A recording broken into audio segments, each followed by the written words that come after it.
Les moutons, les chèvres, les bœufs sont des herbivores. Même si vous apportez des éléments de la provenance, vous ajoutez certains éléments dans leur alimentation, il faut savoir que ce sont des herbivores et pour mieux s'épanouir, ils ont besoin des herbes. Ils ont besoin de goûter beaucoup d'herbes et ça participe à leur alimentation. Que les herbes soient fraîches ou bien secs, il faut ajouter ça à leur alimentation. Aujourd'hui, je vais vous parler de l'avantage que nous avons au niveau de notre ferme L2A et pourquoi nous pratiquons l'élevage des moutons. Sans plus tarder, passons vite sujet après le générique.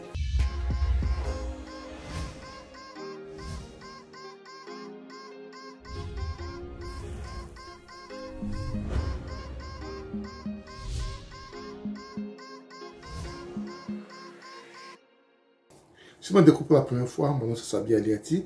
Et sur ma chaîne, nous parlons d'investissement en général en élevage et agriculture. Cette thématique te soit importante, quand tu as deux choses à faire.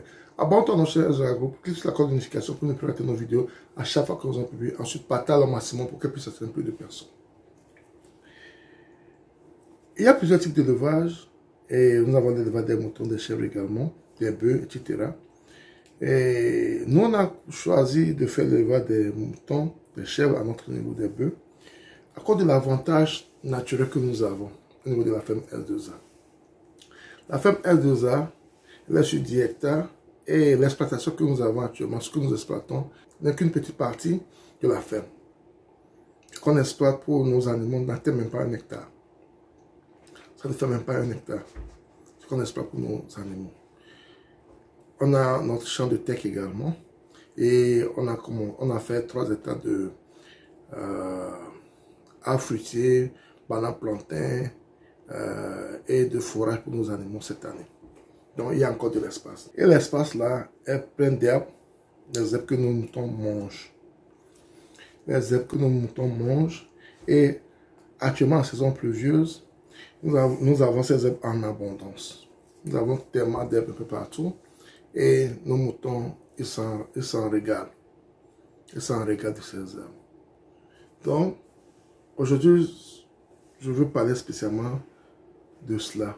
Parce que quand vous voulez faire l'élevage des moutons, des chèvres, il y a des avantages naturels que vous devez avoir pour mieux réussir votre élevage. Et ça, là, ce sont des avantages naturels que nous avons au niveau de la ferme L2A. Donc, ça réduit considérablement les coûts de l'alimentation. Nous avons fait les bananes plantains cette année. Et dans 1 an, on va commencer à récolter nos bananes plantains. Et en même temps, après la récolte, les tiges, les feuilles de ces bananes plantains vont servir à l'alimentation de nos moutons. Vont servir également à l'alimentation de nos moutons. Donc, c'est une manière de profiter de notre champ. Et c'est une manière d'engraisser nos animaux, de donner une bonne alimentation à nos animaux. Je ne peux pas faire les moutons et les chèvres. Et surtout, comme nous qui aimons parler plus de bio pour réduire les risques de maladies, parce que vous savez que tout ce qu'on met dans le ventre, c'est ça qui constitue nos maladies également, nos vitamines et autres. Donc, ce que nous mangeons, c'est ça qui détermine notre santé également. Donc, ce que nos animaux mangent détermine ce qu'ils vont nous donner comme éléments dans notre corps. Donc, quand on met plus d'éléments chimiques dans ces animaux, quand on met trop d'éléments chimiques dans ces animaux, ces éléments chimiques viendront dans notre corps également. Donc, pour éviter cela, il faut plus se focaliser sur les éléments naturels. On peut faire la provenance pour booster ces animaux. On peut des fois ingurgiter certains vitamines pour booster ces animaux, l'appétit de ces animaux. Mais il est important que ces animaux se nourrissent des herbes également. Et il y a certaines plantes également qui constituent des antibiotiques, des antibiotiques, des vitamines et autres. Il faut pouvoir les connaître. Par exemple, nous, le champ que nous avons fait cette année, nous avons fait le moringa et le leucena. On fait le moringa et le leucena.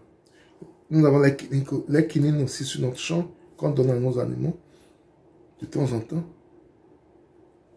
Il y a beaucoup d'herbes que nous donnons à nos animaux pour les déparasiter, pour les désinfecter et pour leur donner l'appétit en leur donnant les vitamines. Donc, c'est très important que tu le fasses.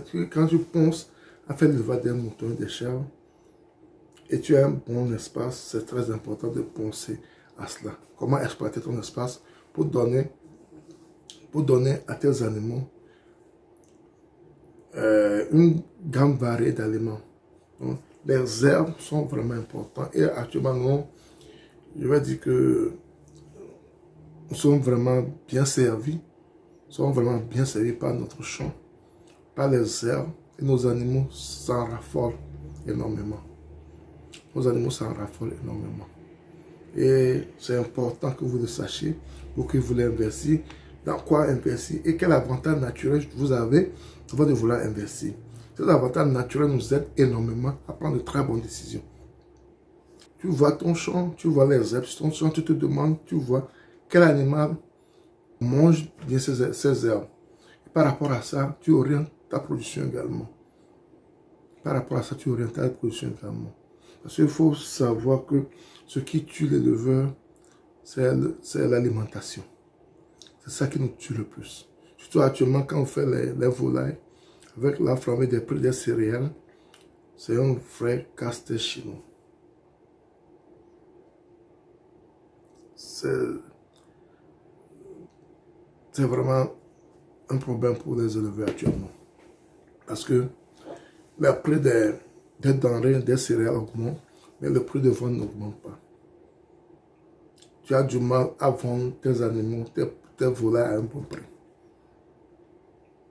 Tu as du mal à vendre tes animaux à un bon prix, mais les dépenses que tu fais pour ces animaux augmentent de jour en jour.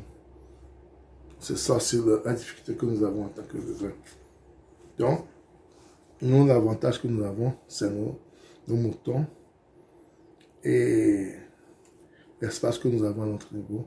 Ça permet à nos moutons de bien manger. Et la chance aussi, que l'avantage que nous avons aussi par rapport à ça, c'est que on ne permet pas aux peuples et autres d'amener les animaux sur notre terrain.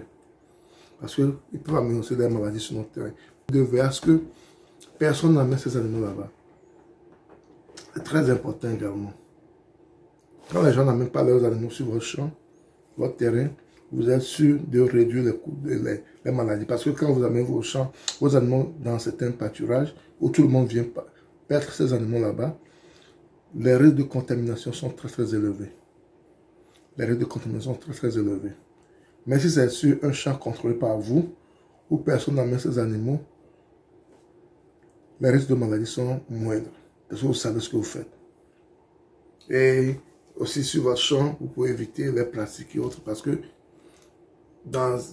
des fois, quand vous amenez vos animaux dans certains pâturages, il y a des plastiques un peu partout, ce qui est très grave pour la digestion et ce qui peut tuer vos animaux.